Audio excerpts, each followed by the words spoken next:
j'espère que vous allez bien. Je vais me servir de ce commentaire pour en refaire une vidéo. Donc j'avais fait une petite vidéo où je parlais sur la musique en ce moment qui est à la mode, puisqu'elle est relancée, elle est vieille cette musique. Où est ton Papa Outé de Stromae, et j'avais fait une vidéo sur le fait que Papa Outé, quand il n'y a pas papa en étant petit, la structure émotionnelle de l'enfant est très complexe à construire et qu'il y a forcément des dysfonctionnements qui en résultent. Et il y a une personne, donc c'est pas pour te viser toi, mais tu m'as servi d'un commentaire utile, donc je m'en sers. Donc surtout sur les relations amoureuses d'une fille. Alors j'expliquais dans la vidéo que ça pouvait créer des problématiques de ne pas avoir de papa présent. Alors soit carrément il vous a par exemple pas reconnu, renié, vous ne l'avez pas connu, ou tout simplement vous l'avez connu et il n'y a pas eu d'affection, il n'y a pas eu d'écoute, il n'y a pas eu de protection émotionnelle, vous n'êtes jamais senti en sécurité à cause de papa, ou alors il travaillait beaucoup, il n'était pas présent, etc. Et donc ça peut créer de grosses blessures, de grosses failles, voire des traumas. Et donc cette personne me dit surtout sur les relations amoureuses d'une fille, mais pas que. Les hommes, c'est exactement pareil. C'est pour ça que je voulais prendre le commentaire, parce qu'il faut justement attention de ne pas être dans le schéma de l'ancien vieux patriarcat où les hommes devaient être durs, les hommes devaient être forts, ne devaient pas être vulnérables, ne devaient pas pleurer. Ça a bousillé tout le monde. Enfin, ça a bousillé les hommes. Alors ça endurcit les femmes qui sont maintenant dans une énergie yang, mais qui est dysfonctionnelle, puisqu'une femme est structurée avec une énergie yin de base. On est parti dans un faux self yang par protection, parce que on n'avait pas le choix. Et attention, parce que ça malheureusement fait des gros dégâts chez les hommes, où les papas à l'époque, les grands-pères, etc. Disaient: t'es un homme, tu dois pas pleurer, tu dois pas te montrer vulnérable, tu dois pas montrer tes failles, tu dois rester costaud. Et en fait, ces hommes-là se sont coupés de leur émotionnel, et ça a fait des très grosses problématiques. Donc attention de ne pas minimiser l'impact que ça a sur les hommes. Un père absent, un père qui ne s'occupe pas de vous, un père qui n'était pas dans l'écoute de vos besoins, un père qui vous disait quand vous tombiez, vous étiez petit: relève-toi, t'es un homme, c'est bon, tu vas pas chialer. Tout ça, c'est catastrophique pour grandir dans une vie normale.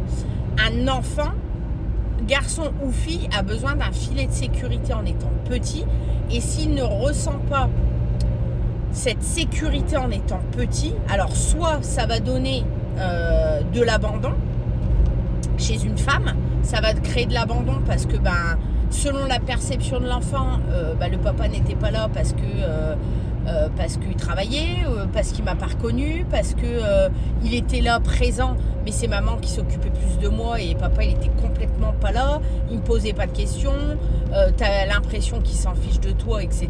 Ça crée de l'abandon. Pour un homme avec un papa qui est pas présent, ça va créer du rejet. Ça va dire, selon la perception de l'enfant, dans le cerveau de l'enfant, ça va créer quand je parle de mes émotions, c'est-à-dire quand je tombe, quand je me fais mal, je ne suis pas écoutée.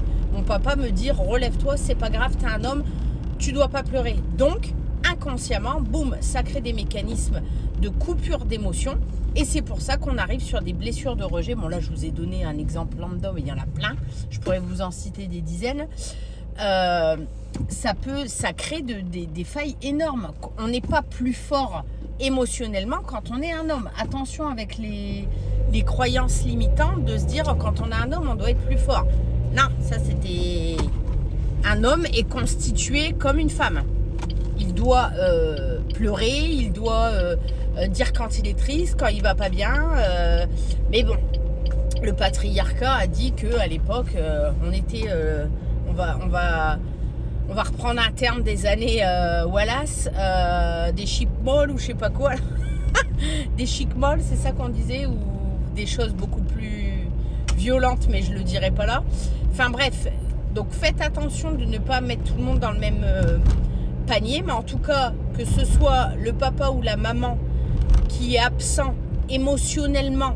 Je dis bien émotionnellement parce que des fois, par exemple, quand je vous ai en consultation et que je vous dis tu as une blessure prédominante de je sais pas quoi et qu'au final vous me dites ah bah non, ça s'est super bien passé, on était fusionnel machin, et que je commence à poser des questions quand je suis en accompagnement, parce que quand je suis en consultation je vous pose pas de questions, mais quand je suis en accompagnement et que je vous pose des questions de je sais pas, maman était là quand tu avais des besoins, est-ce qu'elle t'a accompagné dans tel et tel changement de vie, comment tu t'es senti à ce moment-là, etc.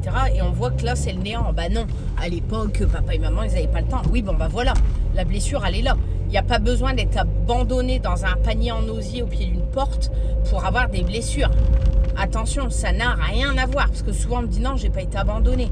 La blessure d'abandon ne veut pas dire à proprement parler qu'on a été abandonné. Un parent absent, c'est de l'abandon. Un parent sur qui on ne se sent pas en sécurité et sur qui on sait qu'on ne peut pas compter, ça crée des blessures. Donc voilà, je voulais faire un petit point là-dessus. Ne minimisez pas l'impact qu'un parent absent ou en aucune ouverture émotionnelle ou pas dans l'accompagnement de son enfant, etc., dans le fait de grandir émotionnellement, etc., ne minimisez pas l'impact. J'en perds mon français ce matin. Ne minimisez pas l'impact que ça peut avoir sur le futur, bien au contraire. Voilà. En tant que parent, on ne sera jamais parfait. Attention, ça c'est une certitude. On essaye de faire au mieux. L'avantage, c'est que maintenant, en 2026, on est quand même plus sur des parents qui font un peu plus, alors pas tous, hein, qui faisons un peu plus attention et qui accompagnons un petit peu plus les enfants. Il y a une ouverture de ce côté-là. On se rend compte de beaucoup de choses. Et en même temps, il ne faut pas passer non plus du côté obscur non plus à être, parce que c'est hyper toxique aussi, petit aparté, le comportement de je ne laisse rien faire à l'enfant, je le fais moi-même, ne pas lui laisser faire ses propres expériences et ne pas le laisser gagner en autonomie. Ça, c'est hyper toxique aussi, de faire tout à la place de l'enfant sous couvert qu'il est petit, qu'il ne sait pas faire. Non, il faut apprendre à faire des choses à vos enfants.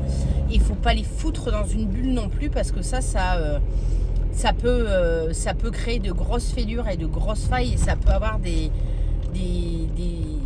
un impact catastrophique, le fait de foutre vos enfants dans une bulle. Croyez-moi, que ce soit trop d'un côté ou trop de l'autre, c'est pas bon.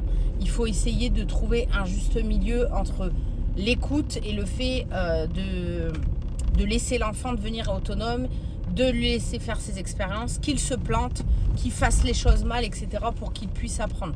On ne peut pas être en plein apprentissage et tout savoir faire du premier coup, ce n'est pas possible. Donc voilà, des bisous.